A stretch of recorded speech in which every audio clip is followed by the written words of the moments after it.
Chronicles of Crime and Criminals, No. 1, published by Beaver Publishing Company, Toronto. Introduction. Crime is the transgression by individuals of laws made for the protection and good of the community. Every country, civilized and uncivilized, the whole world at large and in all ages has been cursed with crime from Cain, the first murderer, to the last case reported in the daily newspaper. For years this country has been flooded with literature professing to be chronicles of crime, but in reality mere sensational products of the imagination. In plain words, the crimes have been manufactured for the occasion. In these volumes, however, the truth will be strictly adhered to, and every story given can be relied upon as strictly authentic, thus confirming the old maxim that truth is stranger than fiction. An extended list of the subjects to be dealt with in future volumes will be found on page 3 of cover. End of introduction. Chapter 1 of Chronicles of Crime and Criminals, No. 1, by Beaver Publishing Company. In the East End of London, in a busy and populous region, the subject of our sketch had done a large business as a brushmaker at No. 215 Whitechapel Road. Up to the time of his arrest nothing was known against his character, and he was looked upon as an honest, upright, and industrious citizen. The deed, for which he was tried, and afterwards executed, was very deliberately planned, and diabolically carried out, but the precautions taken to ensure concealment, although elaborate, were unsuccessful, partly through his own carelessness, partly through the ill luck that will often mar the best combinations. There was no sort of suspicion against Wainwright, although a woman with whom he was on intimate terms had been missing for about a year. Her disappearance had been explained without the slightest suspicion that a dastardly murder had been done. Just at this time, September 1895, Wainwright had taken new premises across the river at Southwark, he having met with reverses in business and bankruptcy, and it was when he sought the assistance of a fellow workman, once in his own employ, to help him in a small job at his old premises, that the fact of foul play was first brought to light. This man, Stokes by name, accompanied Wainwright to 215 Whitechapel Road, and entered the workshop on the ground floor. The job for Stokes was to help carry out a couple of heavy parcels that lay on the floor, wrapped up in black American cloth and covered with strong rope. "Pick 'em up, will you?" said Wainwright. "Only just wait while I see if the land is clear.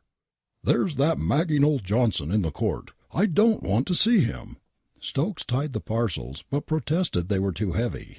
Wainwright lent him a hand, and the pair carried them into the street, as far as the church in the Whitechapel Road. "Stop, you hold on here while I hail a cab," said Wainwright, and left Stokes alone with the parcels. Long afterwards, just before Wainwright's execution, Stokes wrote him a curious letter, detailing his sensations while waiting by the church. Something within him, he declared, some mysterious voice, some hidden but imperious impulse urged him to examine the parcels. He was not satisfied about them. Wainwright had said they contained hair bristles for brush-making, had cautioned him not to drop them lest they should break. How could bristles break? They gave off a strong smell, a peculiar offensive odor. Wainwright had said this was done due to their having been so long under the straw, but bristles could never smell this way. Again, another suspicious circumstance occurred to him. Before leaving the workshop in Whitechapel Road, Wainwright had given him a spade, a hammer and chopper, and told him to sell them for what they would fetch. There was suspicious stuff on the chopper, a sticky sort of dirt which smelt badly. A shudder went through him. Was it blood? As he stood there, irresolute and unhappy, the voice kept constantly saying, "Open that parcel! Open it! Open it! Open it!" He yielded. He could not help himself. He pulled all the wrappers aside and saw a human head. The first crop of light hair, then the entire head. "It must be murder, nothing less than cruel, bloody murder." This was Stokes' immediate conclusion, and he was so terrified by his shocking discovery that, so he said, "His hair stood on end and his hat fell off." After the first glimpse he could not resist making a closer scrutiny of the contents. He saw the head again, and more plainly. A severed head! The short hair was much matted and encrusted with earth and dirt. Nor was the head the only horror within the parcel. Looking a little further he came upon a human hand, and then a human arm. Then Wainwright returned bringing a cab. Quite without suspicion, he told Stokes to put the parcels into the cab and got in himself, saying sharply to the driver, "Now, cabby, to the Commercial Road, all you know. And you, Stokes, I'll come round to your place tonight." Stokes had missed his chance. He should have called for the police, and at once given Wainwright into custody. When afterwards asked by the coroner why he did not do so, he confessed he was afraid of Wainwright, who he knew to be a dangerous man. Now Stokes, still urged by the small, still voice within, decided to pursue the cab. He ran after it at full speed, and once gained a little as it stopped at Greenfield Street to pick up a woman who was waiting there. This woman, Alice Day, was afterwards arrested as an accomplice, but soon discharged, there being nothing to connect her with the crime. Again the cab drove on, Stokes growing more and more breathless behind. Down Aldgate Street, then towards Fenchurch Street, on to Leadenhall Street, and there it branched off to London Bridge and crossed the river. Stokes was taken for a lunatic as he raced along. Two policemen whom he met only laughed at him derisively as he pointed to the cab ahead and gasped, "That cab! There ahead! Stop it! Murder! Parcels! 2 parcels!" He was now all but distanced. But once more the cab stopped, at the Hop Exchange in the Borough. Stokes got within 10 yards of it. Here there were 2 more policemen, and their sense of duty was stronger than that of their colleagues before mentioned. When Stokes appealed to them, they listened and were prepared to act. "See that man," said Stokes. He pointed to Wainwright, who had alighted from the cab, and with 1 parcel had walked some 30 or 40 yards, in the direction of a shop still known as the Hen and Chickens. "See him? Hurry, after him! Stop him! He's a murderer! See what he does with it!" Stokes had done his part. It now was for the police to act. 1 constable followed promptly, the other took post and watched the cab. When Wainwright entered the Hen and Chickens, the first constable came back and rejoined the second at the cab. Presently Wainwright returned smoking a cigar. He did not appear to notice the policemen, but lifting out the second parcel, walked off again to the Hen and Chickens. The constables were now at his heels, and one asked, "Do you live in there?" "No." "Have you possession of the premises?" "I have, and you haven't," answered Wainwright with much effrontery. "What is in that parcel?" "What have you done with the other?" "You go into the house, mate, and see if it's there while I look at this," went on the policeman. "Don't touch it," cried Wainwright. "Ask no questions. Let me alone. Let me go. I'll give £50, £100, £200, anything, and plank down the money at once. Only let me go." To offer a policeman a bribe is perhaps the safest way to encourage his suspicion. Yes, the murderer's time had come. Within a few seconds the parcel was torn open, and the ghastly contents exposed. Wainwright's arrest followed then and there, and the parcels were taken to the police station. On examination one was found to contain the trunk of a human body, and the other the remaining parts, the whole forming a ghastly spectacle and gruesome evidence of a cruel and dastardly murder. The remains were those of a female. 2 bullet holes were found in the brain, and a third at the back of the head. The throat had also been cut. It was a severe wound, inflicted with great violence. Meanwhile, the search of Wainwright's Whitechapel premises had been actively prosecuted. With one of the keys taken from his pocket, the back door was opened and the theatre of his crime entered. About 20 feet from the door it was at once seen that a part of the flooring had been taken up recently, roughly and hastily replaced. The boards were speedily again removed. An open grave, but lately used, yawned beneath. The earth was largely mixed with chloride of lime. The murderer had made a fatal mistake. He expected chloride of lime to have quickly eaten up the evidence of his revolting crime, but it had just the contrary effect. The dismembered parts were effectually preserved. The murderer, by his stupidity and want of knowledge, had forged the chains of guilt around him, and had compassed his own destruction. Various murderous implements were found on the spot: a new spade, recently used, an open pocket knife, a chopper, or cleaver, on which was much sticky, fleshy matter, undoubtedly congealed blood. In the corner, just behind the back door, on removing the rubbish, many splotches of blood were found, and every evidence went to prove the certainty and enormity of a great crime. But who was the woman? Who was the victim of this foul fiend? A man named Taylor gave the first clue to the mystery. He thought the remains might be those of his sister-in-law, Harriet Lane. She had been missing about 12 months. She had been intimate with Wainwright. His description of her was minute and particular. The police, without hesitation, allowed him to view the remains. At once he identified them as those of Harriet Lane. He also identified various articles of dress found in the grave and in the house. Harriet Lane had worn earrings, and 2 of these ornaments were picked out of the grate in the fireplace. She wore a wedding ring and keeper. Both of these were found in the grave. A number of Harriet Lane's relatives soon gave corroborative testimony. Now to prove the connection between the murderer and his victim. The chain of identity was complete.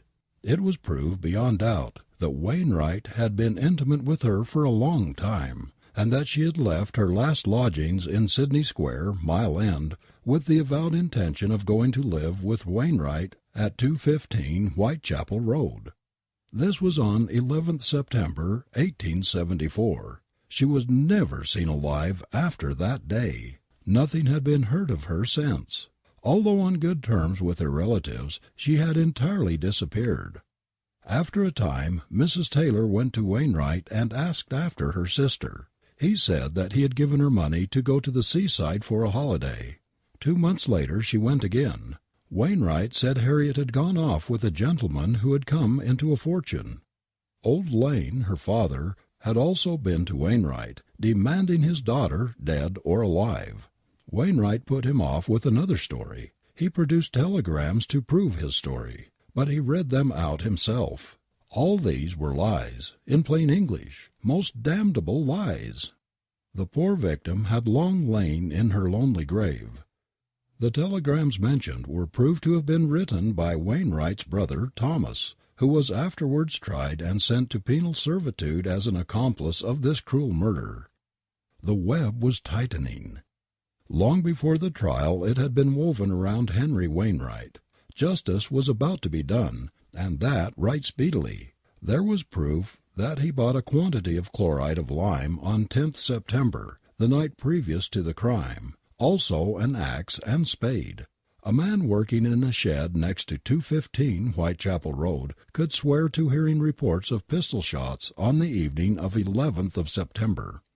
2 shots were fired in rapid succession. The few hairs found on the spade were found to correspond with those of the poor victim's head, and the sticky matter found on the chopper or cleaver was blood. Yes, human blood. A strange story came out of the course of the investigation, which also told against Wainwright, and is another evidence of the keen instinct or great sagacity of a dog. On October 1874, while Wainwright still occupied 215 Whitechapel Road for business purposes, his manager owned a dog who was in a state of continued restlessness while in the workshop. He was forever scratching at the boards of the flooring just above the place where the grave had been made. It was supposed the dog was after rats. At last the dog disappeared. The manager and his wife went out one evening, leaving the dog with Wainwright, who, without doubt, made away with it. It was never seen again. Wainwright, when first arrested by the police, showed great self-possession. There were no signs of apprehension about him. His features showed only a sort of half-awakened attention. He occasionally bit his lips, and unconsciously rubbed one hand over the other. At his final arraignment his appearance had totally changed. He had grown haggard and careworn, and was unmistakably anxious for the result. His trial commenced at the Old Bailey on the 22nd of November, and was finished December 1st, 1875. His guilt was proved to the satisfaction of the court, and the jury had no hesitation as to their verdict. They unanimously found him guilty, and Lord Chief Justice Cockburn sentenced him to be hanged December 22nd, on which date this miscreant met the fate he so richly deserved. Wainwright solemnly declared that he was innocent. He used strong and remarkable language. "I will only say, standing as I do now, upon the brink of eternity, that I swear I am not the murderer of the remains found in my possession. I swear I have never fired a pistol shot in my life. I swear also that I did not bury the mutilated remains, nor did I exhume them." He persisted in this denial almost to the last. Just before going to the scaffold, he confessed he deserved his fate, but still he would not admit that he was to the fullest extent guilty of the murder. It was supposed at the time, and the impression has survived, that the crime was not his handiwork alone, that his brother Thomas, who stood with him in the dock, and who was sentenced as an accessory to 7 years' penal servitude, had taken an active part in the murder, had perhaps been the principal in committing the deed. One curious feature in the Wainwright case was the outward respectability of the accused. He was shown in the course of his trial to be a man of notorious immoral life, yet for years he had posed as a prominent Christian and member of many religious societies in the East End of London, and was popular in that district for his recitations and amateur performances on their behalf in the interest of religion. Thus perished one of the greatest scoundrels that ever existed, and one who had long lived the life of a profound hypocrite. In this case, as we see, the murder was brought to light almost by chance, and the guilty scoundrel punished. But many crimes are committed in the great cities of the world, for which no one is ever brought to account, and they pass on as mysteries in the great field of crime. Many cases have happened where criminals have sought concealment of their victims' remains by burial and other modes of disposal, and wonderful cases of the defeat of such attempts have transpired. Just here, perhaps, it will be interesting to note one or two most remarkable cases, not only in London, but in Paris and elsewhere. Many years ago in London, 2 boys rowing a boat up the River Thames came upon a carpet-bag lying caught upon one of the buttresses of Waterloo Bridge. The carpet-bag was hanging just above the water. It had been placed there overnight, or someone from above had thrown the bag down and it had lodged on the buttress of the bridge. The boys got possession of it, thinking they had got a prize. It was locked and corded, the rope having been trailing in the water when first seen. The cord was cut, the lock forced, and the contents of the bag laid bare. These were the mutilated fragments of a human body. They were chopped up into a number of pieces. The police were called, who took the find to the police station. On examination by a medical man, it was found that the parts belonged, all of them, to the same body. There were 23 pieces in all, mostly bones with flesh adhering to them. They had been sawn or chopped up into small pieces. Without doubt, the mutilation was done to destroy identification. The hands, feet, and head were missing. There was nothing left that could well assist identification, no marks or peculiarities, nothing beyond the fact that the deceased was a dark and hairy man. There was, however, plainly visible a knife stab between the 4th and 5th ribs, undoubtedly the cause of death, its direction plainly showing that it must have entered the heart. It was further proved that the remains had been partially boiled and subsequently salted or placed in brine. The clothes were those of a foreigner. They were much cut and torn, and were all more or less blood-stained. Most of the bloodstains were on the inside. The knife had penetrated clean through the clothes while on the body and into the heart. A reward of £300 was offered for the discovery of the murderer, but it was quite without effect. The crime was never brought home to anyone. The police had reason to believe that the man murdered was a sailor belonging to some ship then lying in the Thames. Nothing that could lead to identification was forthcoming, and failing this, the mystery was never solved. Another case in London, known as the Battersea Mystery, happened just prior to the Wainwright murder. A package containing human remains was found upon the mud banks of the Thames, near Battersea Waterworks. It was pronounced by the doctors to be the mutilated trunk of a female, and to have been barely 12 hours in the water. More discoveries rapidly followed. The lungs were found, one under Old Battersea Bridge, the other near the Battersea Railway Pier. These all corresponded, and were easily pieced together as parts of the same body. The head had been severed. A sharp knife and saw had been used. The face of half the head had floated down below Limehouse and was there picked up. It was mutilated beyond all recognition. Other fragments, limbs, and parts of limbs were found further down the river near the Albert Embankment, Rotherhithe, Greenwich, and near Woolwich. The body was put together by Dr. Haydon, and pronounced that of a female. The face, although much battered, bore the trace of a wound on the right temple. It had crushed in the skull and must have caused instantaneous death. The body had evidently been cut up and piece by piece thrown into the river. From that day to this, no one has been suspected, much less arrested, for this most undoubted crime, and it adds one more to the long list of murder mysteries. In April 1878, human remains were found in a bedroom of the Hotel Janson, Paris, and in the Rue Poliveau. 2 legs and arms, a woman's, wrapped in black glazed paper. Other articles were with them, a black petticoat and 3 shirts in red and blue stripes. The parcel was tied up with thread and old binding.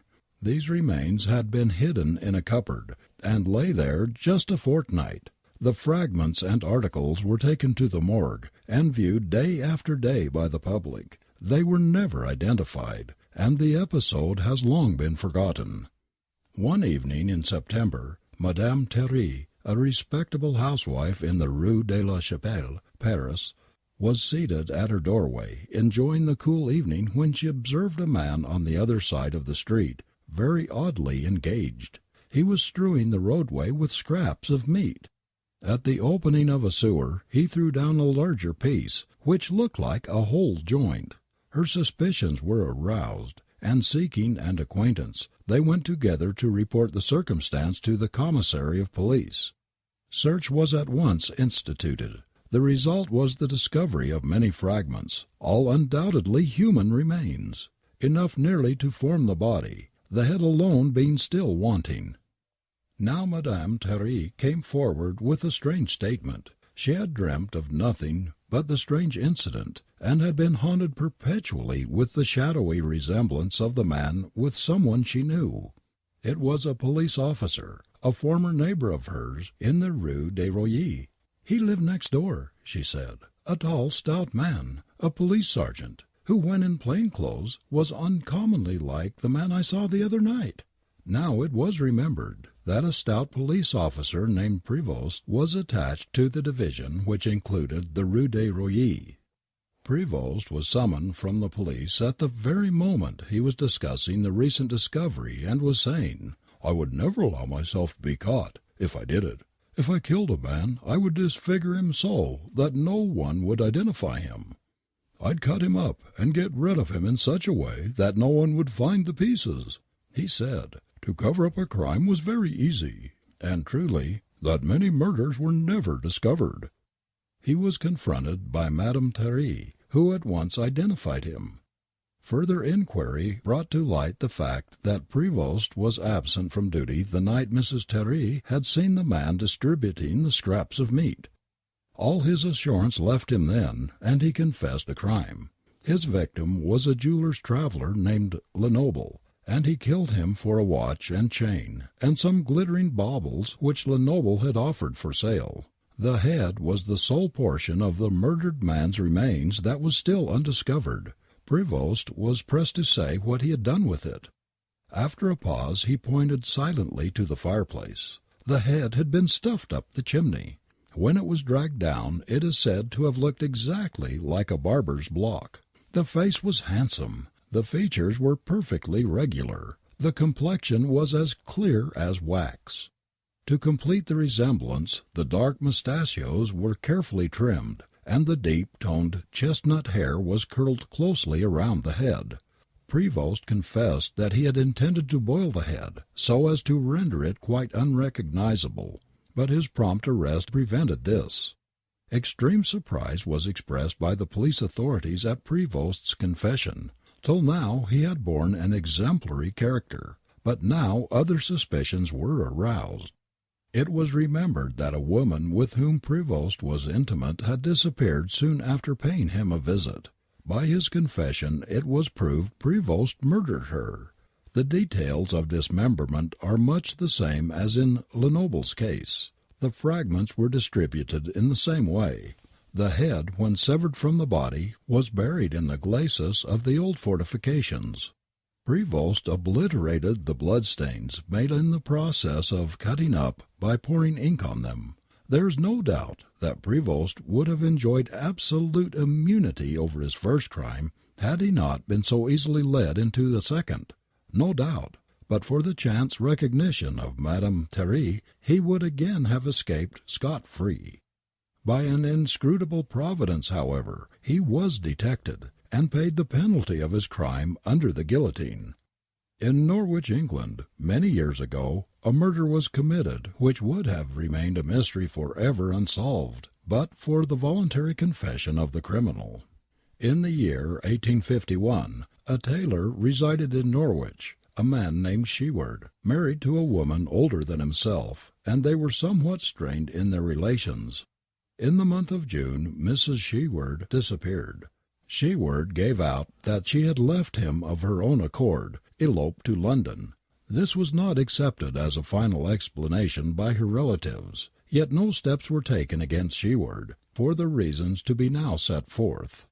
Very soon after Mrs. Sheward's disappearance, a quantity of human remains were found in the road leading to Lakenham, now a suburb of Norwich.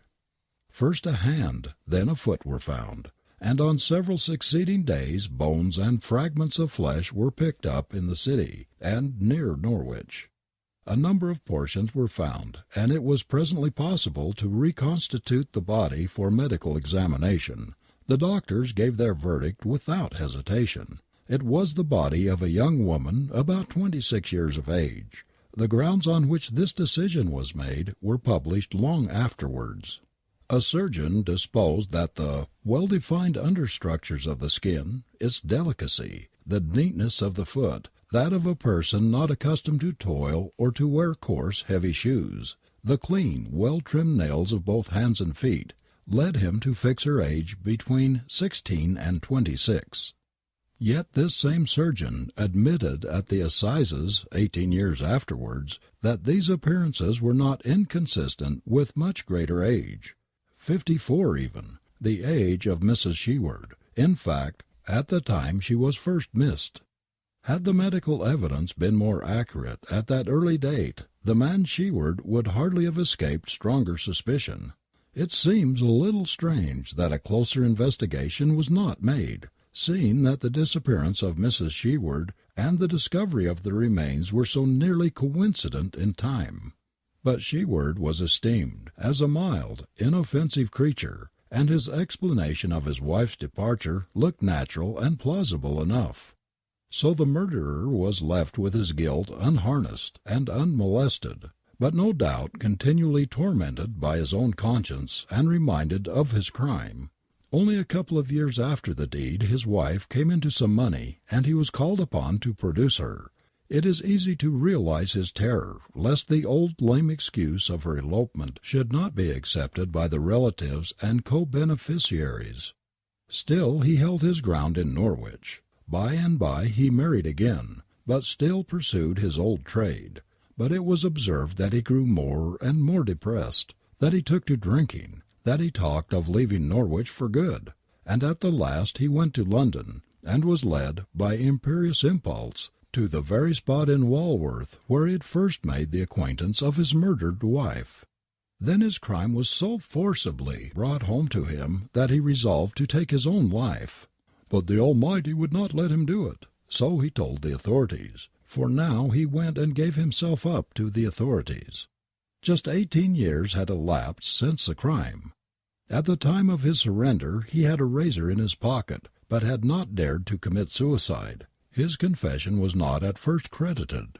He was thought to be deranged, but he persisted in his statements, indicted on his own confession, which he afterwards withdrew. But he was found guilty and in due course executed.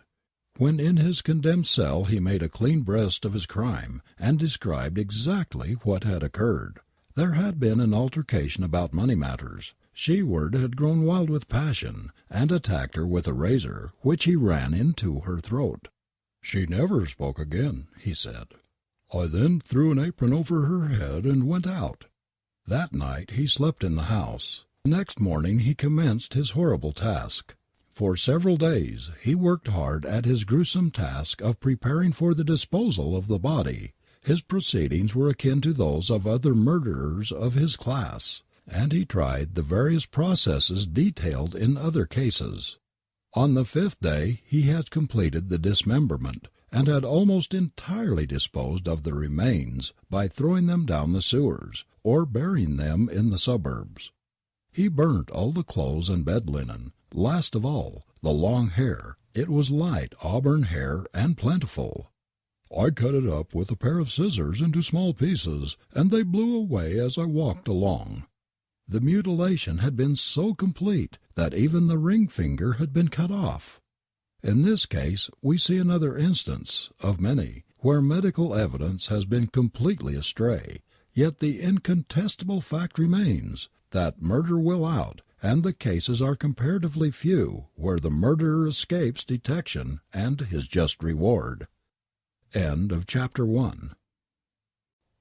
Chapter 2, Part 1 of Chronicles of Crime and Criminals, Number 1, by Beaver Publishing Company. Full and authentic account of the Whitechapel murders. Never in the record of criminal history were the police of any country called upon to unravel a mystery so complete as that which enshrouds the famous murders in Whitechapel, London. 9 victims have fallen under the skilful knife of an unknown fiend, and there remains not a particle of a clue on which to hang a hope of discovery of the murderer. From beginning to end, the tragedies have been marked by many circumstances and mysterious details, which fill all with horror and dismay. The clubman in his club, the lady in her boudoir, the housewife in her kitchen, the working girl in the shop and factory, the whispering, gin-soaked public woman on the thoroughfare, alike were stirred by these dreadful tidings of heartless and bloody crime. The government of Her Majesty was questioned about them in open Parliament. The detectives of Scotland Yard put their heads together, plotted, schemed, devised, but all to no purpose. The ensanguined book of dastardly murder is a sealed book. One after the other, the mutilated victims of this mysterious demon were picked up on the highways of a great city, but no one has seen the murderer. No one suspects who he is, and no one has found him. A great wave of nervous, feverish alarm and terror swept over the metropolis of Great Britain. In every case the unmistakable work of the same fiend was too painfully apparent to admit of a doubt that these murders in Whitechapel were wrought by one fell hand. Madman he probably was, but with all his boldness he possessed a cruel cunning which allowed him to stalk abroad on the public streets, striking down his victims as he pleased, leaving not the faintest clue to his personality. No conception can be formed of the motives of his horrible crimes, unless it is reasonable to suppose it was the work of a maniac. Did the fiend experiment on the corpses for anatomical purposes? Did he seek revenge on the class of public women because some injury he had himself received from one of them? Was he a madman, irresponsible, bloodthirsty, craving supernatural excitements? These are some of the questions that may resolve themselves when you have read a detailed account of these murders perpetuated in one of the oldest, and presumably one of the most civilized cities in the modern world. The first of the Whitechapel murder series attracted little public attention. It was perpetrated on April 3, 1888. The victim was Emma Elizabeth Smith. As the policeman stooped over her, looked into her bloodless face, in the light of bull's-eye, gazed into her blear eyes, smelt her gin-soaked breath, examined her blood-stained clothes, he reported the case to headquarters. The officials did not bother much about it. Only a woman of the lowest class, they thought, murdered in a drunken brawl. What else can you expect in Whitechapel, with its floating population of criminals and fallen women? The press commented a little on the incident. The clubman yawned after he read about it at his supper. The fine lady remarked it was shocking as she buttered her muffins at breakfast, and then the disagreeable subject was dismissed. Martha Turner was a poor hawker in Whitechapel. On Tuesday, August 7, 1888, this Martha Turner was found lying on her back, her clothing disarrayed, on the first-floor landing of the buildings known as George Yard Buildings, Commercial Street, Spitalfields, Whitechapel.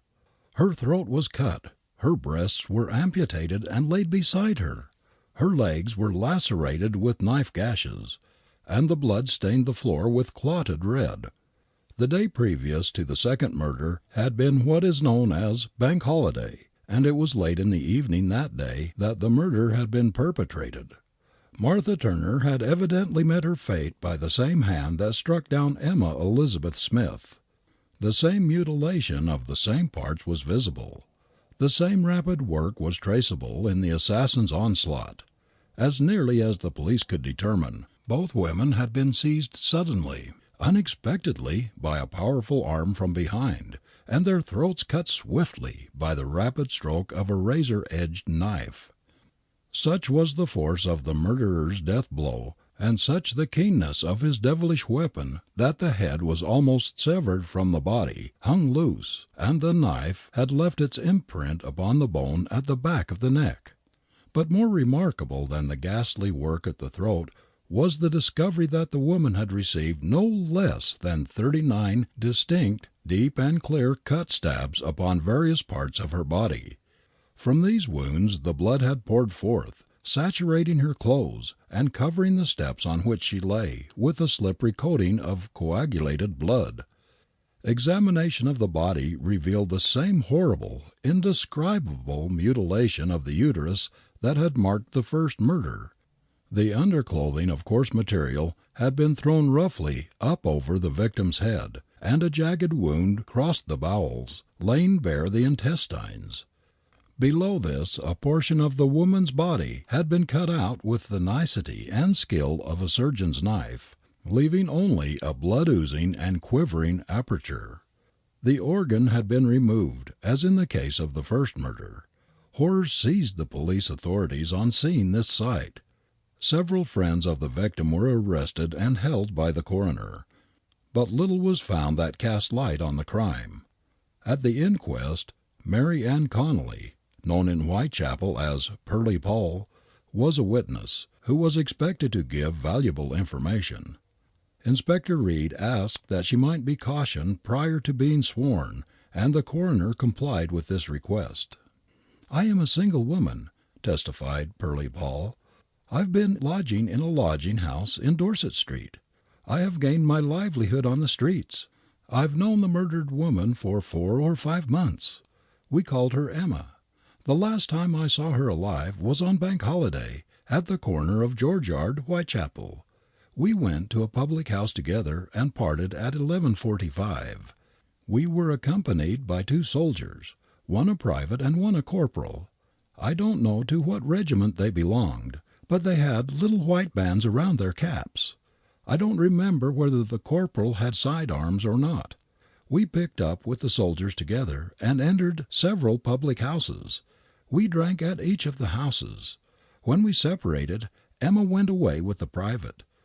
They went up to George Yard, and I and my fellow went to Angel Alley. Before I went away from my fellow I had a quarrel, and he hit me with a stick. I didn't hear Emma have a quarrel. I never saw her alive again. Emma wasn't given to drink. I tried to pick out the two men who were with us. I tried at Wellington Barracks.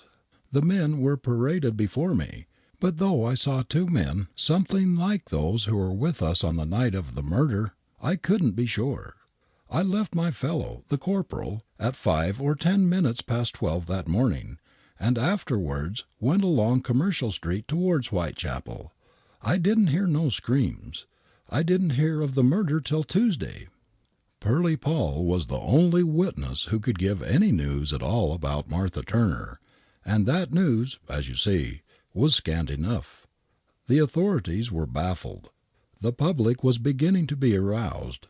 Scarcely had aristocratic West End of London recovered from the second murder in low-life East End when the city and the world were cast into new spasms by the flash of news that a third crime had been committed in the cursed, crime-stained precincts of Whitechapel. Everybody asked, "Who is it?" And the answer came swifter than death, "Another woman." This time it was Mary Ann Nichols, aged 42, a woman of the lowest class. She had been killed and mutilated. Her body was found in the street in Bucks Row, Whitechapel, in the early morning of Friday, August 31st. Mary Ann Nichols had evidently not been killed on the spot where her body lay dead. She had evidently been killed at another spot and dragged to where she lay. There was little blood around the corpse. Bucks Row is a short street, half occupied by factories, half by dwelling houses. Half down this street is the house of Mrs. Green. Next to this house is a large stable yard, whose wide, closed gateway is next to the house. In front of the gateway Mary Ann Nichols was found. The brutality of the murder is beyond conception and beyond description. The throat was cut in 2 gashes, the instrument of crime having been a sharp one, but used in a most ferocious and reckless way. There was a gash under the left ear, reaching nearly to the centre of the throat. Along half its length, however, it was accompanied by another one, which reached around under the other ear, making a wide and horrible hole and nearly severing the head from the body. No murder was ever more ferociously or more brutally done. The knife, which must have been a large and sharp one, was jabbed into the deceased at the lower part of the abdomen, and then drawn upward twice. A sickening sight, truly, such as unmanned the most hardened official. Constable O'Neill, who discovered the lifeless body, immediately rapped at the house of Mrs. Green. "Have you heard any unusual noise?" he asked, wiping the perspiration from his brow. Then he pointed out the body. Mrs. Green almost fainted when she saw the ghastly spectacle. Constable O'Neill put his hand on the woman's shoulder and repeated the question. Mrs. Green, as though demented, shook her head in the negative. Then Constable O'Neill questioned the son and daughter of Mrs. Green. "We have heard no outcry," said they. "The night was unusually quiet," said Mrs. Green finally.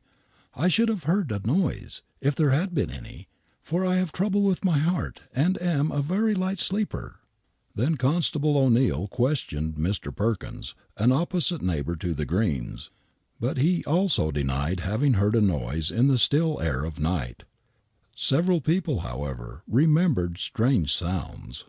"I was awakened Friday morning," testified Mrs. Perkins, a neighbour, "by my little girl, who said someone was trying to get into the house. I listened and heard screams. They were in a woman's voice, and though frightened were faint-like, as would be natural if she was running. She was screaming, 'Murder! Police! Murder!' She seemed to be all alone. I think I would have heard the steps if anybody had been running after her, unless he were running on tiptoe." The detectives of Scotland Yard, thoroughly aroused by this third murder, at once searched everywhere in the vicinity, in the hope of discovering some clue. None was found.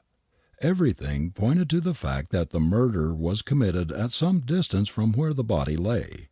There were drops of blood all along the sidewalks, But there was a mystery even here. The police were puzzled by the fact that there were bloodstains on both sides of the street. Amid a gaping, terror-stricken crowd, the blood-clotted body of Mary Ann Nichols was lifted on a stretcher and conveyed to the death house. A cordon of police had to keep the crowd back. It took some time to identify her positively.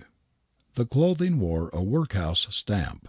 A comb and a piece of looking-glass were found in one of the pockets. Finally, 4 women identified her, said they knew her by the name of Polly. "We have lived with her at 18 Thrall Street, Spitalfields," said they. "We lived there in a room. We paid 4 pence a night." On the night of the murder, it appears Mary Ann Nichols, alias Polly, was turned out of this house because she hadn't money to pay for her lodgings. She was then a little the worse for drink, and said, as she was turned away, "I'll soon get my doss money. See what a jolly bonnet I've got now." The lodging-house people only knew her as Polly, but later a woman from Lambeth Workhouse identified her as Mary Ann Nichols. The deceased woman had been an inmate of the workhouse, and left it to take a situation as a servant, but after a short time she absconded with £3 of her employer's money. From that time forth she was an outcast. The police theory was, at the time, that a sort of high-rip gang existed in the neighbourhood, which, blackmailing women of the unfortunate class, takes vengeance on those who do not find money for them. They based that surmise on the fact that within 12 months 2 other women have been murdered in the district by almost similar means, one as recently as the 6th of August last, and left in the gutter of the street in the early hours of the morning. At the coroner's inquest no testimony was adduced that tended to cast any light on the horrible mystery. The deceased woman's husband, who was a printer's machinist, testified that he had lived apart from his wife for over 8 years, and the last time he saw her alive was 3 years ago.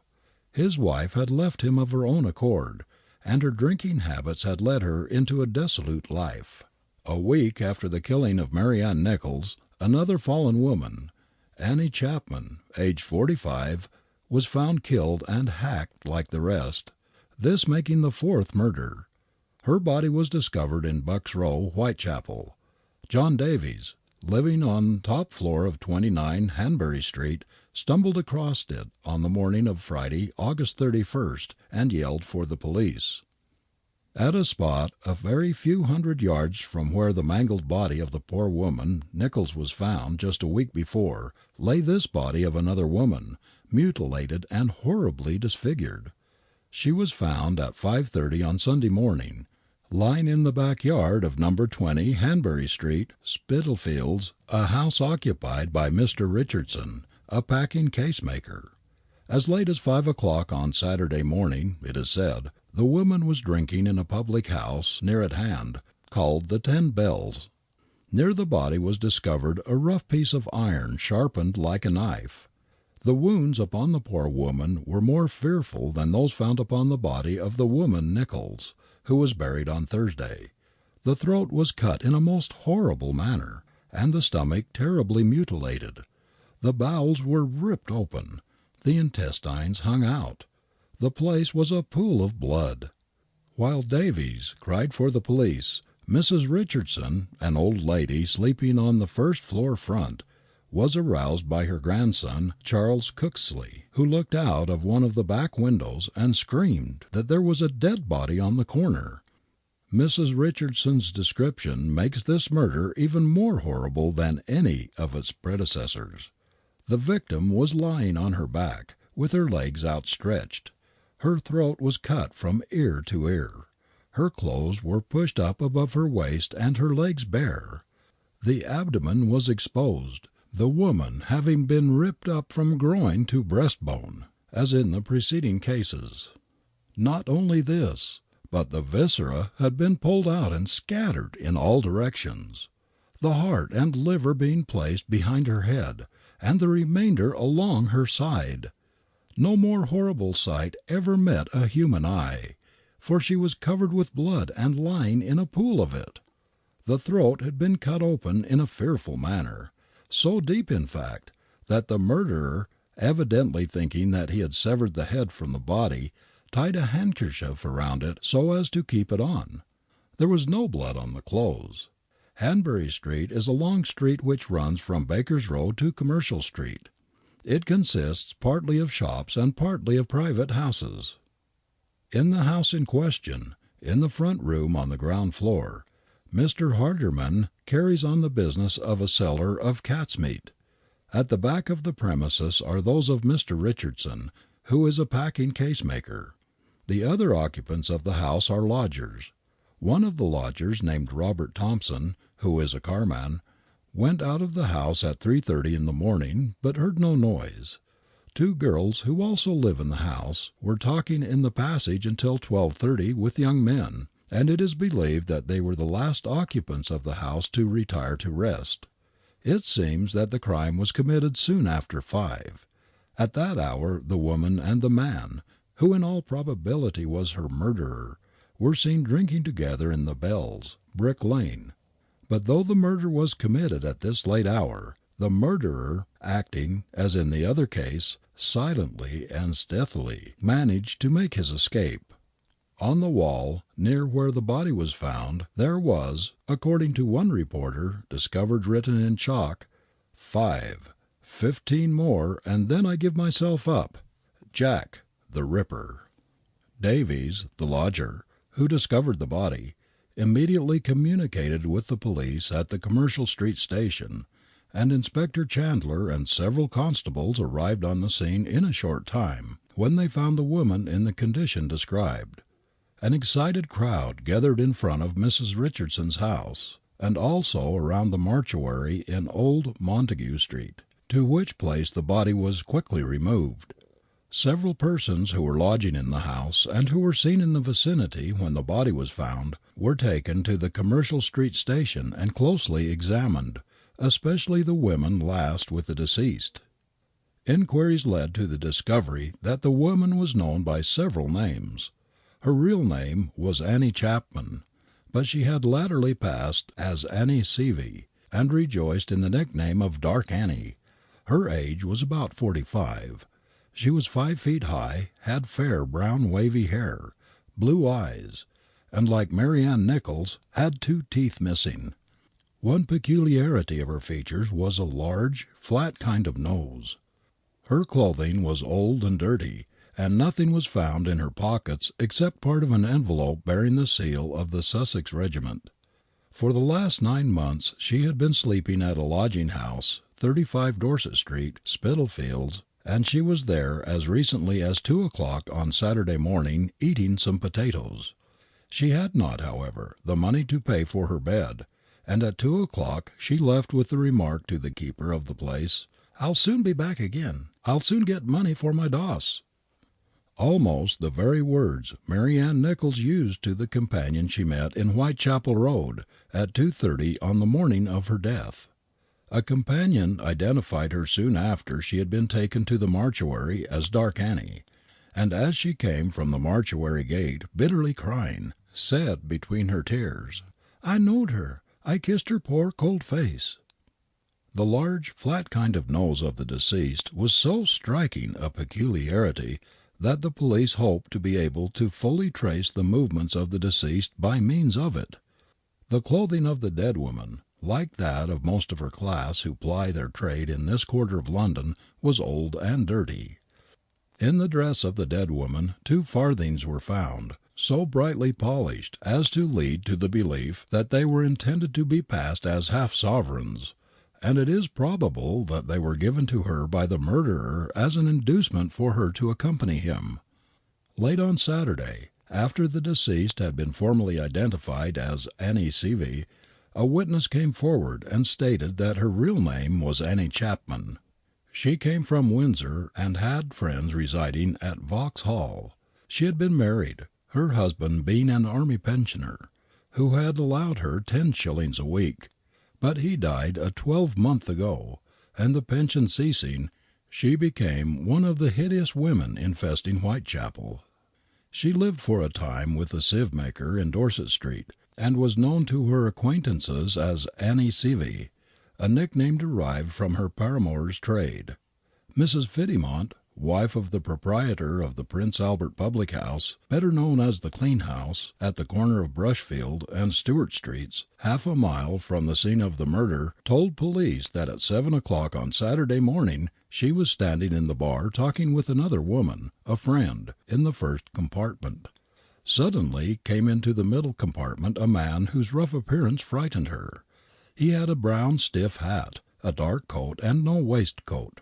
He came in with his hat down over his eyes, and with his face partly concealed, asked for a half pint of ale. She drew the ale, and meanwhile looked at him through the mirror at the back of the bar. As soon as he saw the woman in the other compartment watching him, he turned his back, and got the partition between himself and her. The thing that struck Mrs. Fiddymont particularly was the fact that there were blood spots on the back of his right hand. This, taken in connection with his appearance, caused her uneasiness. She also noticed that his shirt was torn. As soon as he had drank the ale, which he swallowed at a gulp, he went out. Her friend went out also to watch the man. Her friend was Mary Chappell, who lives at No. 28 Stewart Street, near by. Her story corroborates Mrs. Fiddymont's. When the man came in, the expression of his eyes caught her attention. His look was so startling and terrifying. It frightened Mrs. Fiddymont so that she requested her to stay. He wore a light blue check shirt, which was torn badly, into rags, in fact, on the right shoulder. There was a narrow streak of blood under his right ear, parallel with the edge of his shirt. There was also dried blood between the fingers of his hand. When he went out, she slipped out the other door and watched him as he went toward Bishopsgate Street. She called Joseph Taylor's attention to him, and he followed him. Taylor is a builder at No. 22 Stewart Street, and said that as soon as his attention was attracted to the man he followed him. He walked rapidly and came alongside him, but did not speak to him. The man was rather thin, about 5 feet 8 inches high, and apparently between 40 and 50 years of age.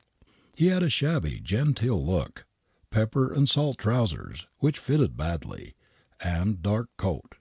When Taylor came alongside him, the man glanced at him, and Taylor's description of the look was, "His eyes were as wild as a hawk's." Was this man with the sharp eye also the man with the sharp knife? Was he the Whitechapel murderer? Time perhaps will tell. Jack, the Ripper, had got to be a thing of flesh and blood in the households of England. The man of Whitechapel inspired the fear once inspired by Guy Fawkes. Mothers hushed their unruly children by saying, "Be quiet, or Jack the Ripper will come." The police were still at work. The officials of Scotland Yard were more than usually busy. A cordon of constables surrounded Whitechapel. Bloodhounds were called into use and sniffed the dirty pavements. The women of the quarter did without food and drink, dared not venture into the streets. Every man they saw seemed to them the demon. Every man loomed up as Jack the Ripper, the fiend who would be satisfied with no less than 15 victims. It was on Sunday, September 23rd, a calm, quiet, autumnal day of rest. The churches and cathedrals of England were full of devout worshippers. Suddenly there flashed across the wires that a murder had been committed at Gateshead, near Newcastle on Tyne, in the north of England. Again a feeling of apprehension seized all classes. A young woman, disembowelled, mangled, mutilated, unrecognizable, lay cold in death on the roadside. Who did the dastardly deed? Everything pointed to the conclusion that this murder at Gateshead was the fell stroke of Jack the Ripper of Whitechapel, his 5th murder. The epidemic of fear in London now became more horrible than before. The most callous elegants of the West End now became thoroughly alarmed. But Jack the Ripper merely grinned with fiendish glee and kept from the sleuth hounds of the public. He hadn't killed his 15 yet. On the night of September 30th, the streets of London were echoing with shrieks of murder. Two more unfortunate women had been added to the list of the butchered in Whitechapel, being the sixth and seventh victims. Elizabeth Stride, nicknamed Hippy Lip Annie, 40 years of age, was found murdered in Berners Street at 1 o'clock in the morning. Her throat was cut, but there was no slashing of the remains. The body was warm when found, and the murderer had evidently been frightened away. Now, 15 minutes after the discovery of the dead body of Hippy Lip Annie, the mutilated body of another victim, a degraded woman of the Whitechapel district named Catherine Eddowes, was found in the northeast corner of Mitre Square. The older portion of London abounds with these cul-de-sacs, inaccessible to wagons, and to be reached only by footpaths through private property. A stranger in London would never think of entering one of them, but the old Londoner knows them well as convenient short-cuts. There were 2 street lamps in Mitre Square, and they were burning brightly at 1 o'clock this morning. A large tea-house in the square hires a private watchman, and he was on duty last night, with lights blazing from 5 windows. He is a veteran policeman, and looks like a wide-awake, trustworthy man. Less than 200 feet from the tea-house are 3 or 4 dwelling houses, with bedroom windows facing the square, and at least 20 people sleeping in them. The policeman on the beat goes through the square every 15 minutes throughout the night, searching corners with a dark lantern, and rousing out homeless people who fall asleep on the area railings. The policeman who was on the beat at 1 o'clock this morning was a stalwart, honest-looking fellow. At 1:30 this morning he passed through the square, searching all corners with his lantern, and stopping for at least a half a minute in one particular corner right under the bedroom window of a dwelling house. Everything was silent and dark, except the windows of the tea-house, where the watchman was awake, reading. 15 minutes afterward the policeman passed the same corner again.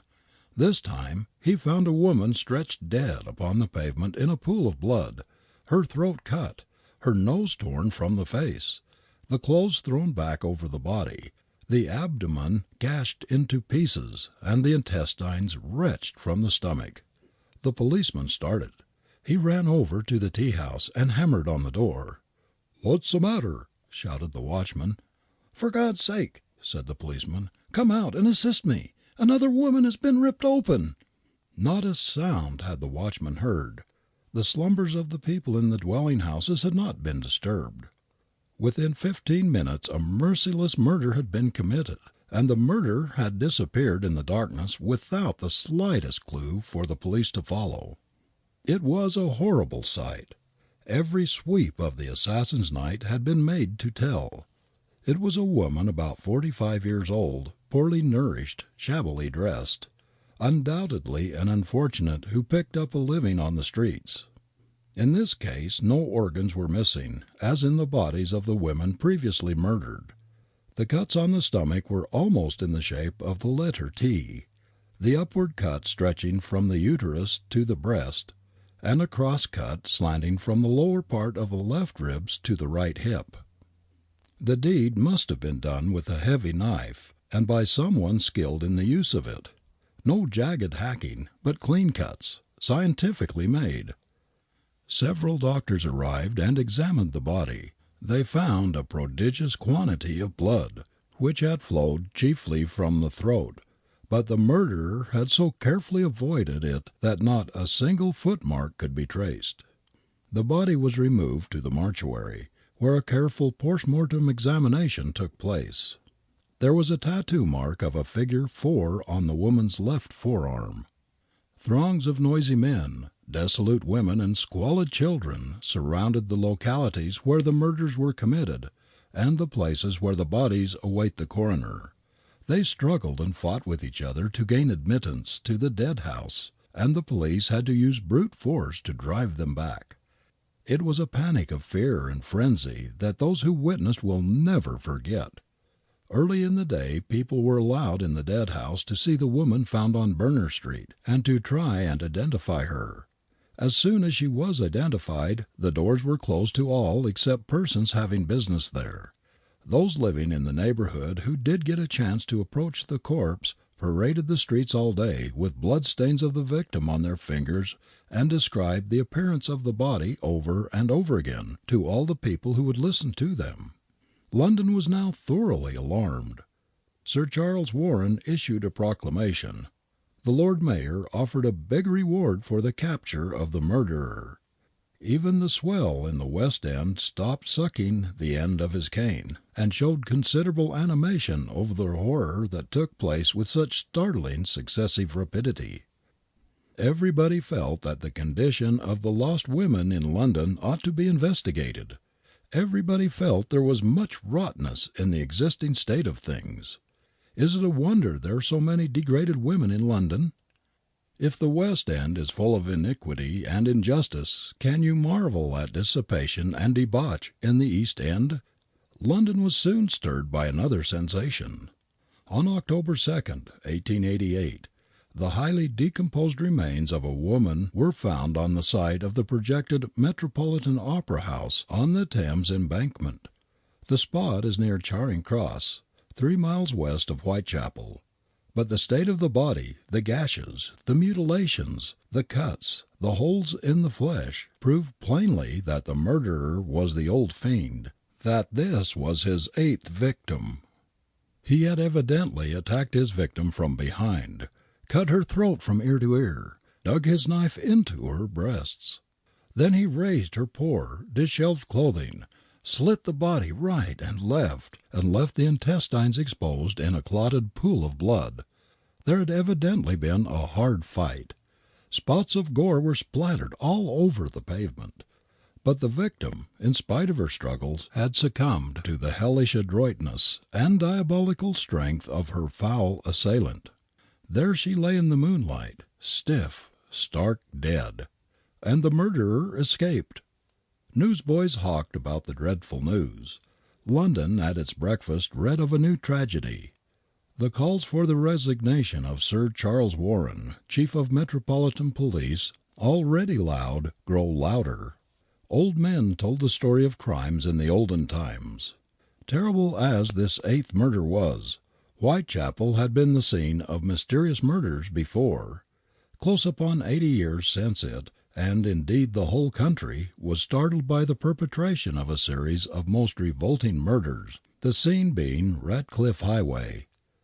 The malefactor, whoever he was, for it was never definitely decided, although there was a case of strong circumstantial evidence, almost amounting to certainty, against an Irish sailor named Williams or Murphy, did not, in these instances, seek out and mark down unfortunate women of the lowest class, but looked for his victims in the persons of respectable tradespeople and their families, slaughtered without mercy every human being within the 4 walls, sparing not even the defenceless innocent babe in the cradle.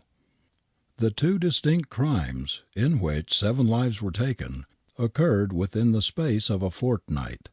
The first, the murder of the whole household of the Mars, at No. 29 Ratcliffe Highway, soon after midnight of Saturday, December 8, 1811, and the second a similar massacre of the Williamsons, at No. 81 New Gravel Lane, Ratcliffe Highway, between 11 and 12 o'clock on the night of the 19th of the same month. In the first case 4 persons in all were the victims of the outrage. They were Mr. and Mrs. Marr, each of whom were under 25 years of age, their infant 4 months old, and James Gohen, the apprentice, 14 years of age. The servant girl would doubtless have shared the same fate but that she had been sent out on an errand, and on her return, having been absent less than 20 minutes, found the house in darkness, and subsequently the bodies were discovered lying in various parts of the ground floor and upon the staircase. 3 persons perished in the second case. They were Mr. and Mrs. Williamson, the landlord and landlady of the King's Arms, and their maidservant who was found in like manner at the bottom front of the house. A delirium and panic seized Londoners in general, and those living in the East End especially, as had seldom or never been known before. People barricaded their doors and windows as if in momentary expectation of a siege, and there were some who even died of fright as they heard their shutters or doors tried by persons who, at the worst, were probably meditating nothing more serious than burglary. Nor was the alarm confined to the metropolis. A notion had somehow got abroad that the murderer, whoever he was, had left London, and a state of the wildest terror prevailed all over the country. It is an ill wind that blows nobody good, and those were fine times for locksmiths, ironmongers, carpenters, and the like. Everybody was having new shutters, doors, bolts, bars, and locks. Indeed, the door chain, which upon old doors is so often of tremendous strength and weight, owes its origin to the prevailing alarm which existed. For many months afterward he would be in truth a bold, and his neighbours would say, a rash man who answered a knock at the door or a ring at the bell before peering cautiously through the slit which the chain permitted. Even the caricaturists of the day, ready enough as a rule to seize hold of anything which excited the public mind, seemed to have been too frightened to make capital out of the murders, and the political cartoons which introduced hammers and razors, the instruments with which the crimes were committed, are but one or two. Then, as now, in this particular district, the shopkeepers were in the habit of keeping open until midnight, and later on Saturday, and Mr. Marr, who was described as a man mercer, or a hosier, as the modern term has it, at a few minutes before 12, his shop still being open, gave his servant Margaret Jewell a £1 note instructing her to pay the baker's bill, and to bring in some oysters, which was no doubt a Saturday night, or Sunday morning, to be more accurate, treat after the labours of the week. Margaret went to the baker's, and finding it shut, returned past the shop, which was yet open, and her master was still behind the counter. She then went to get the oysters, but finding the shop shut up also, returned, after a brief absence of 20 minutes in all, finding the shop closed and everything in darkness. Upon knocking she was unable to gain admittance. Presently a watchman passed on the other side of the street with a person in charge, and soon after another watchman came up, calling the hour of 1, who told her to move on. She explained who she was, and the watchman knocked and rang, and then was joined by a neighbour, who got in through the back and opened the door, when they together entered the house. This was the girl's evidence at the inquest, and at this point she fainted away. A sorry spectacle met their gaze as soon as a light could be procured. There lay the apprentice upon his face on the staircase, with a great hole in his skull where his brains had been knocked out, and with such force had this been done, that portions thereof were bespattered over the walls and ceiling. Mrs. Marr was next found lying on the floor, near the street door, quite dead, her head wounded in a like terrible manner, and Mr. Marr's body, without any sign of life, was discovered behind the counter with exactly similar injuries. The only other occupant of the house, an infant 4 months old, whose innocence had not been sufficient to protect it, was in its cradle, with its throat cut from ear to ear. Its head lay almost severed from its body.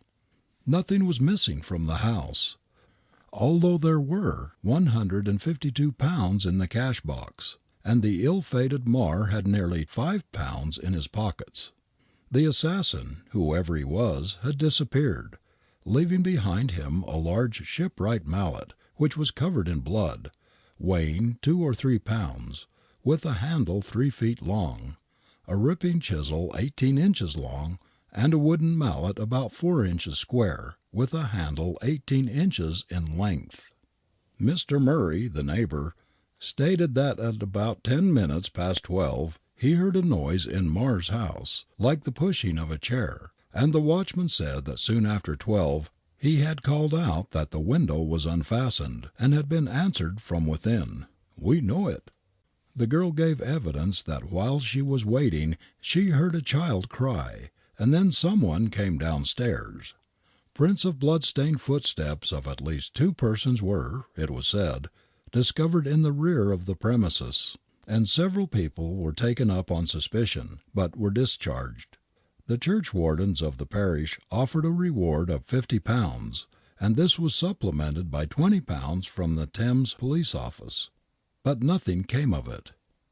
End of Chapter 2, Part 1. Chapter 2, Part 2 of Chronicles of Crime and Criminals, Number 1, by Beaver Publishing Company. Full and authentic account of the Whitechapel murders, Part 2.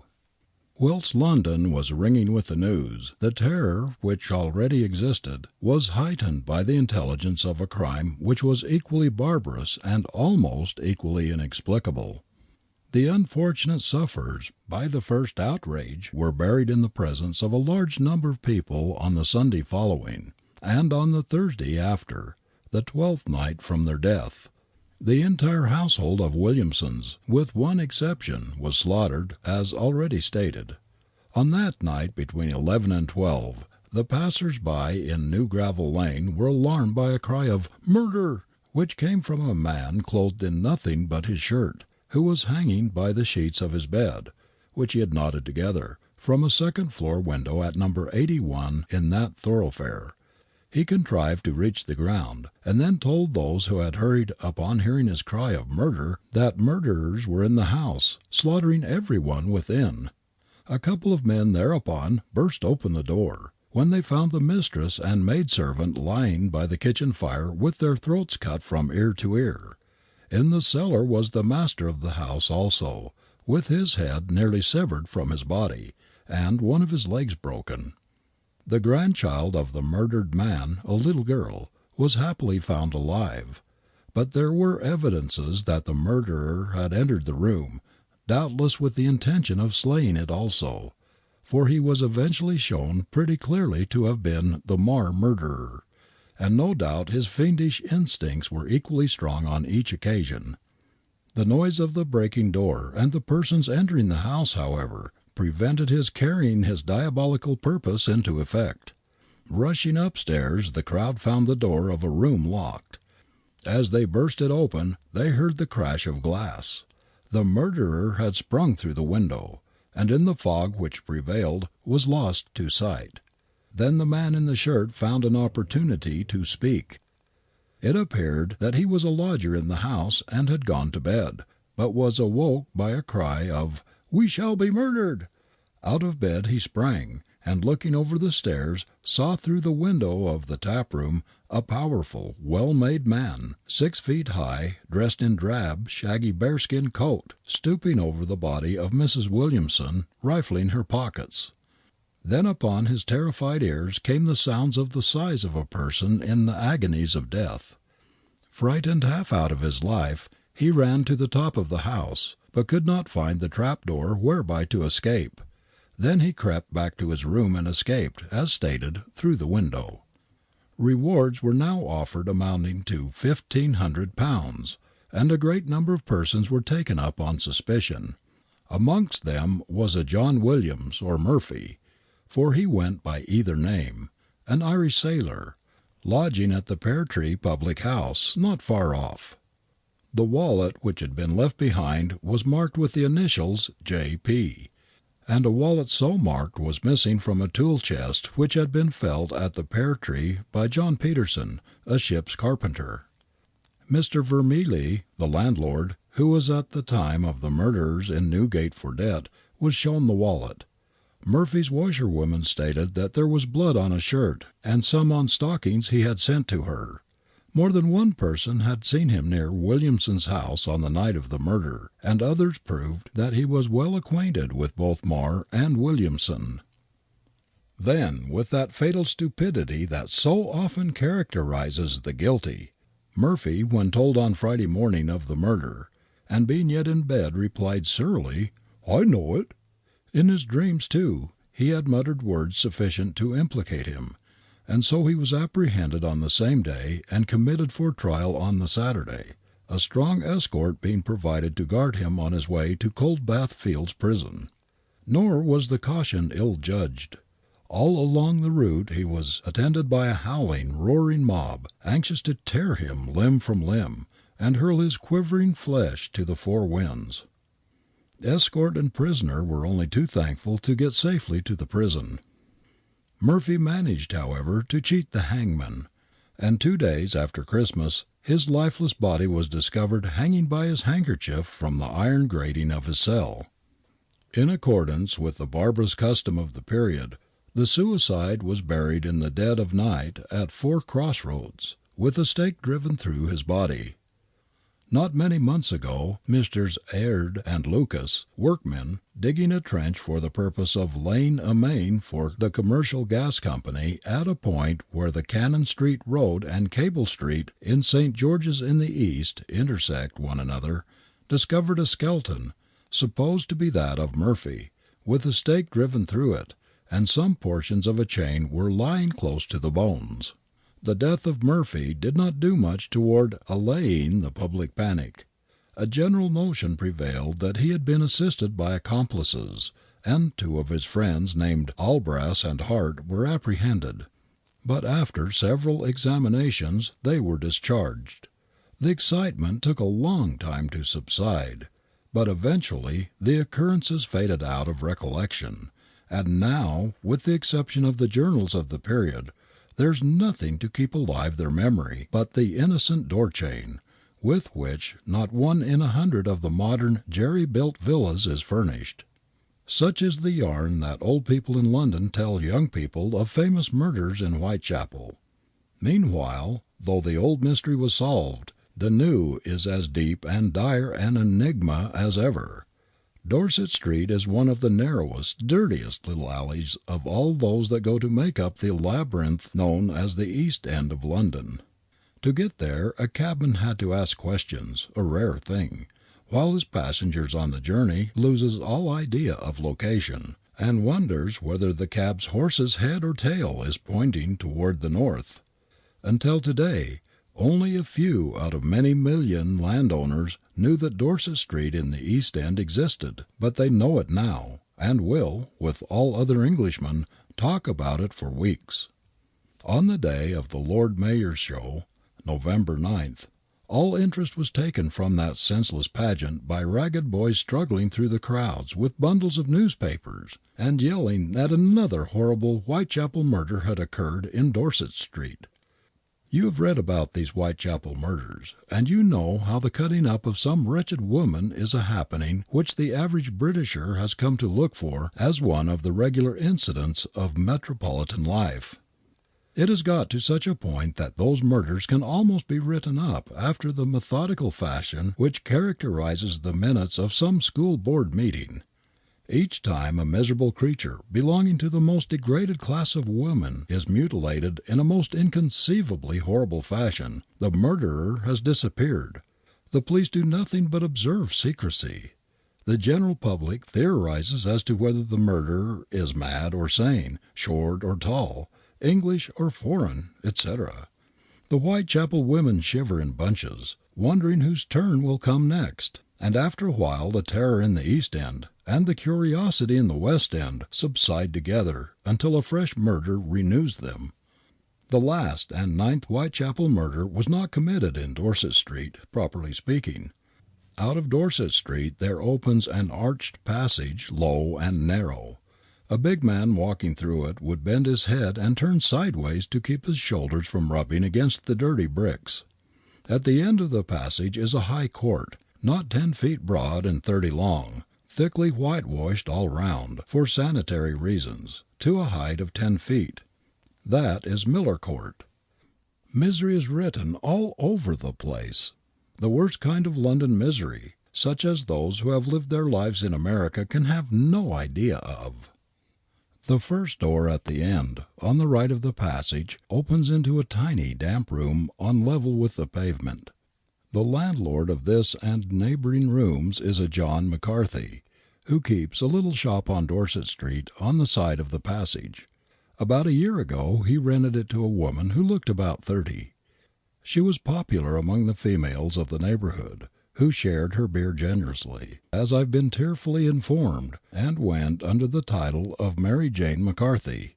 Her landlord knew that she had another name, Kelly, but her friends had not heard of it.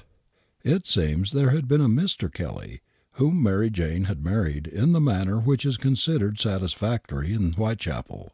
They had not gone to the expense of a license, but published the fact of matrimony by living in one small room and sharing joy and sorrow and drunkenness there together. Mary Jane took up her residence in the little room in Miller Court when Kelly went away. Since then her life had been that of all the women around her, her drunkenness and the number of strange men she brought to her little room being the gauges by which her sisters in wretchedness measured her prosperity. On November 8th she went out as usual, and was seen at various times up to 11:30 drinking at various low beer shops in Commercial Street. In those resorts she was known not as Mary Jane, her own name, but as Fair Emma, a title bestowed in complimentary allusion to her appearance.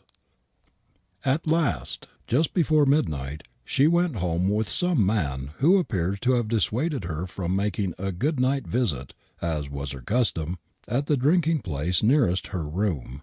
No description whatever can be obtained of this man. Right opposite the passage leading to Mary Jane's room is a big and very pretentious lodging house, where the charge is 4d. Some gentlemen congregated about the door at midnight are sure they saw a man and a woman, the latter being Mary Jane, stop to laugh at a poster on one side of the passage, which offers £100 reward for the Whitechapel murderer. The man must have enjoyed the joke, for he himself was the Whitechapel murderer beyond all doubt. This picture from real life of a murderer reading an advertised reward for his capture with the woman he was about to butcher is not a usual one. A great deal of speculation will be done as to whether he was a cold-blooded monster trembling at his own danger as he read, or a madman, defiant of everything and with difficulty restraining his impulse to kill at once. The men who saw him can only say that he did not look remarkable.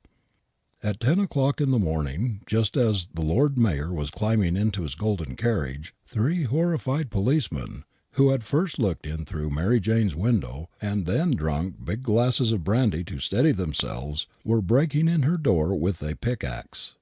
The Whitechapel murderer had done his work with more horrible thoroughness than ever before. The miserable woman's body was literally scattered all over her little room. A description of such butchery is unpleasant to write, but it is necessary to understand London's state of terror and to form an opinion as to this remarkable murder. Almost every conceivable mutilation has been practised on the body. McCarthy, the shopkeeper and landlord, had seen the body first. He had gone, as he had daily for a long time past, to ask for several weeks' arrears of rent, amounting in all to 30 shillings. Though not an imaginative man, McCarthy at once expressed the conviction that a devil, and not a man, had been at work. This, by the way, is a new theory in regard to the murderer's identity. The woman's nose was cut off, and her face gashed. She had been completely disembowelled, as had all the murderer's former victims, and all the intestines had been placed upon a little table which, with a chair and the bed, constituted all the furniture in the room. Both the woman's breasts had been removed and placed also on the table. Large portions of the thighs had been cut away, and the head was almost completely severed from the body. One leg was almost completely cut off. The mutilation was so frightful that more than an hour was spent by the doctors in endeavouring to reconstruct the woman's body from the pieces, so as to place it in a coffin and have it photographed. On the 8th of November, at midnight, Dorset Street and all the neighbourhood was swarming with such a degraded Whitechapel throng as have already been described in these columns. Those with any money were getting drunk very fast. The drunkenness of the poor of London is amazing. Many sober women, and all the drunken ones, were crying from terror, while the men lounged about, singing or fighting, and chaffing the women, according to their ideas of humour. Gallantry is not rampant among these Whitechapel men. The police were doing nothing of importance. The woman's poor fragments, put together as skilfully as possible, were lying in the Houndsditch mortuary, in a scratched and dirty shell of a coffin often used before. The mortuary is in a graveyard back of the gloomy old Houndsditch church, and not a pleasant spot late at night. While the body was being carried from the scene of the murder, thousands crowded as near as the police would allow, and gazed with lifted caps and pitying faces at the latest victim. The police did nothing but push the crowd about and be officious. This to such an extent that even those whose duty led them to the place found it necessary to place frequent softening half-crowns in policemen's palms. The most interesting individual in Miller Court was a woman who had known the dead woman. Mary Jane's pal, she called herself. Her room was directly opposite the murdered woman's, and its agitated proprietor stood in the doorway, urging a young girl with straggling wisps of red hair, who had started for beer, not to be gone a minute. She assured a reporter that she would be glad to talk to him while Kate was away, just to forget the horrors. This woman spoke well of the dead. Her name was Mary. She had not always been on peaceable terms with the murdered Mary Jane. Though quarrelsome, Mary Jane was pretty before she was cut up, she said, and she was only 24, not 30, as she looked. But she would fight, and did not care what sort of place she lived in. Mary's was about as big as a horse car. Sleeping and cooking were both done in it. On a clothesline stretched across it a nightdress was drying. There was a bed 1 foot above the floor, a stool and a nondescript piece of furniture to hold things. There was milk in a saucer on the floor, showing that vile air and worse drainage had brought the kitten down without the help of hunger. When the girl with the red hair came back, the woman who had been a friend of Mary Jane drank in a few minutes a quart of beer, relating at the same time many incidents in the lives of herself and her dead friend. At last, with a flood of drunken tears, she declared that she would never dare go out on the streets again to earn a living, observed somewhat inconsistently that lightning never struck twice in the same place, meaning that the murderer would never come back to Miller Court, made the red-haired girl swear an oath to stay all night, and went to sleep on the bed with her head the wrong way up. Those who think they have a working plan for reforming society should take a careful look through Whitechapel and see the things they have got to reform. The girl with the red hair did not think it wonderful that no one had heard any sound of the murder. Someone was always drunk and yelling in Miller Court, and she rightly guessed that a woman being beaten would make as much noise as one cut up, so that the murder would not be noticed. For her part, she was sure to imagine murder in every direction now. She had a strong mind, however, had not had any beer, and did not cry. She knew positively that Mary Jane was alive at 1 o'clock, and for that hour she had heard her singing "Sweet Violets" to whoever was in her room. This fact and the name of the tune has been solemnly entered in the police account of the case. It is useless to theorize any further concerning the murderer. He proved himself a man of wonderfully cool nerve or most utter recklessness. There is little prospect of anything resulting from the English detectives' efforts. London has resigned itself to wait till the murderer shall betray himself. The question faces us: who was the man who committed these harrowing murders? Many explanations have been given. "A suicidal maniac," says one. "A crank afflicted with insane desire for notoriety," says another. "A man who has been injured in some mysterious way by a woman of the unfortunate class, and who thus wreaks his vengeance."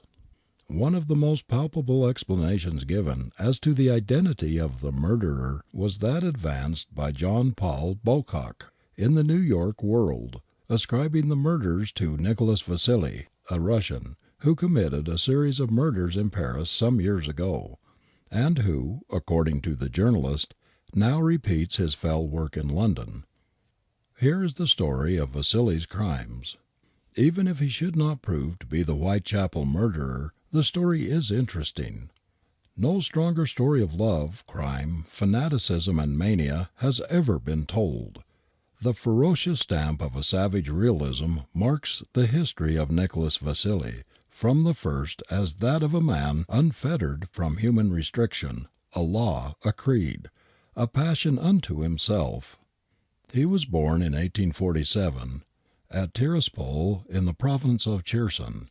At that time a religious reform was just beginning to stir from the time-worn ruts of their creed the peasantry and middle classes of southern Russia.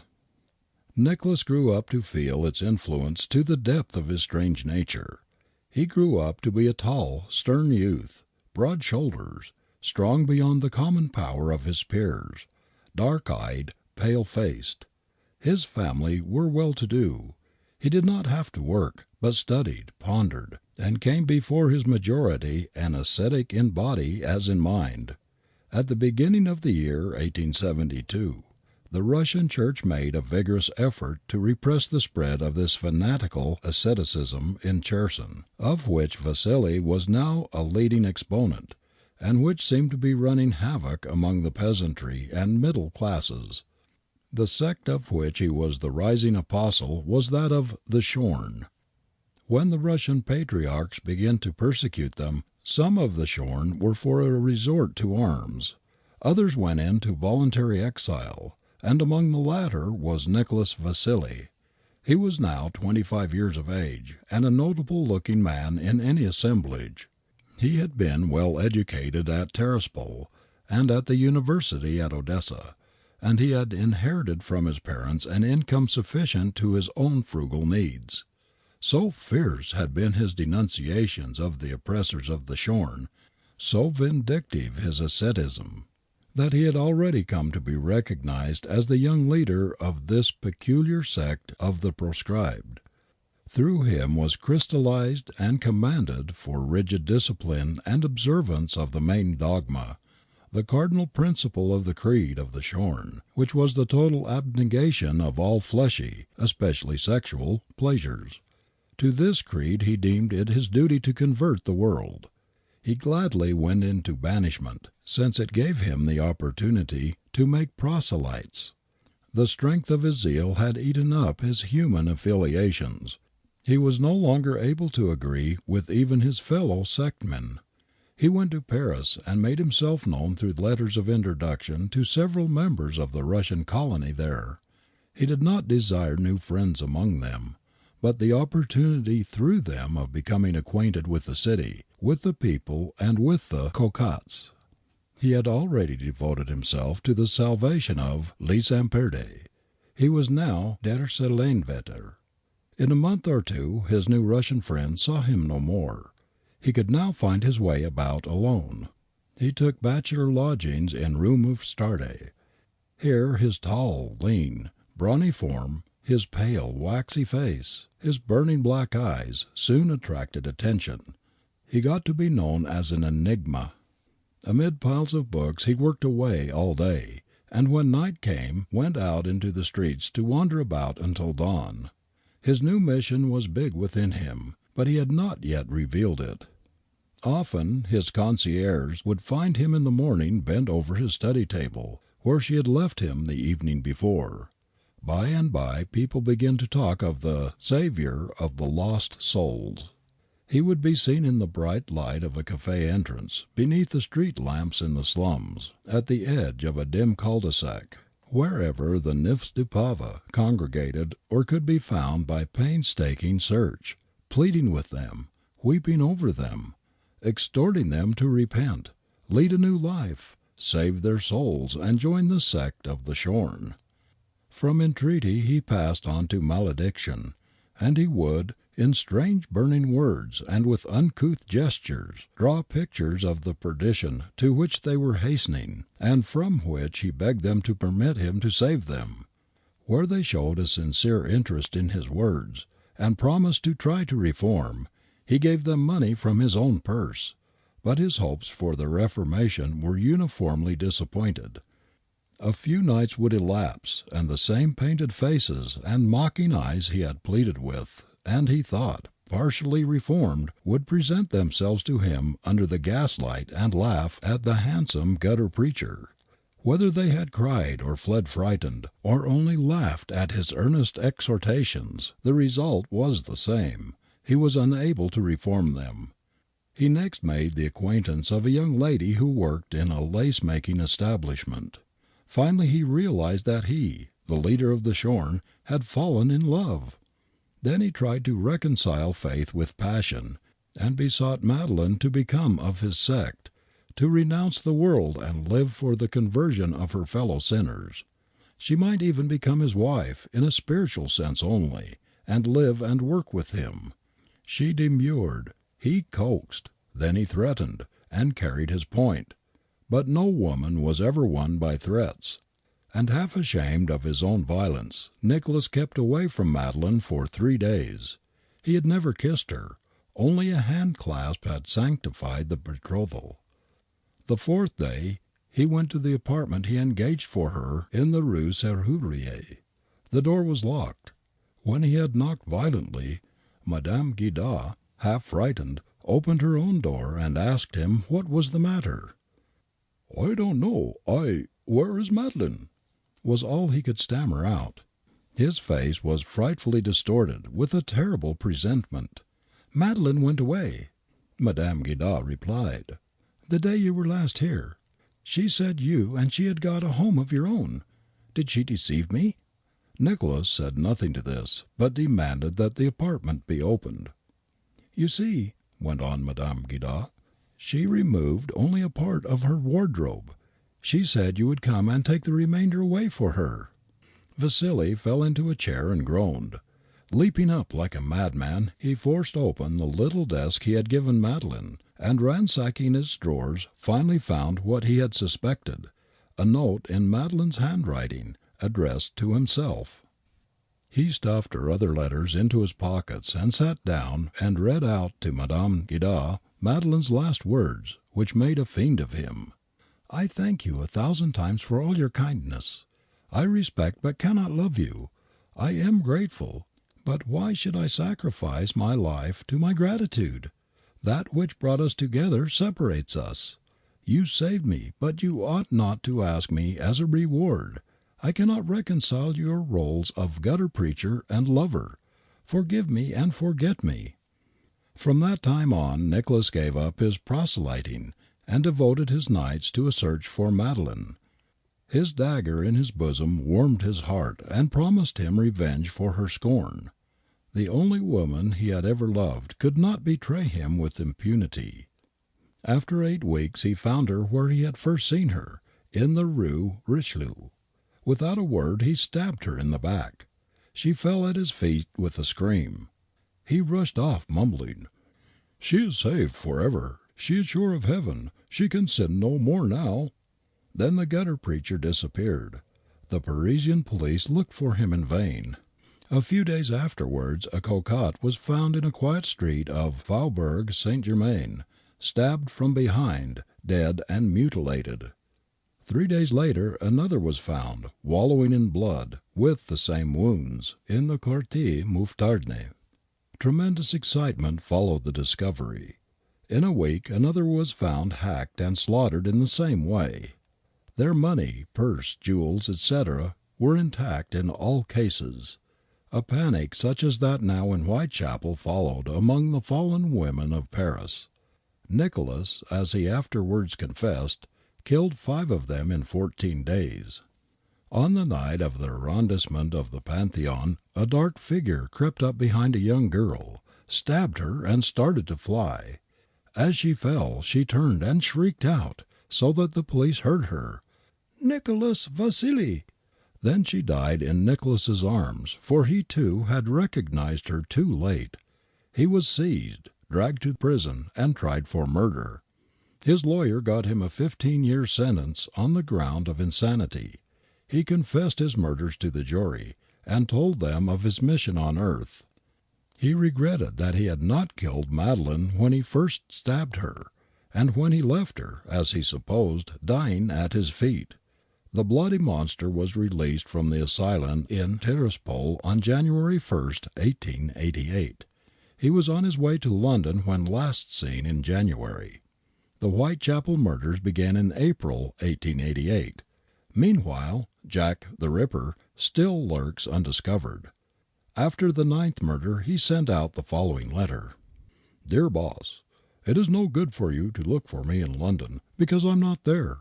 Don't trouble yourself about me till I return, which will not be very long. I like the work too well to leave it long. Oh, that was such a jolly job, the last one. I had plenty of time to do it properly. The next lot I mean to do with a vengeance, to cut off their heads and arms. You think it is a man with a black moustache. When I have done another, you can catch me. So good-bye, dear boss, till I return. Yours, Jack the Ripper. If he were the creature of a romance on the stage, the one immortalized by Stevenson as Dr. Jekyll and Mr. Hyde, the murder of Whitechapel could not play his double game to more diabolical effect. End of Chapter 2, Part 2. Recording by Kirk Ziegler, Ogden, Utah. Voiceovers by Kirk.com. End of Chronicles of Crime and Criminals, Number 1, published by Beaver Publishing Company.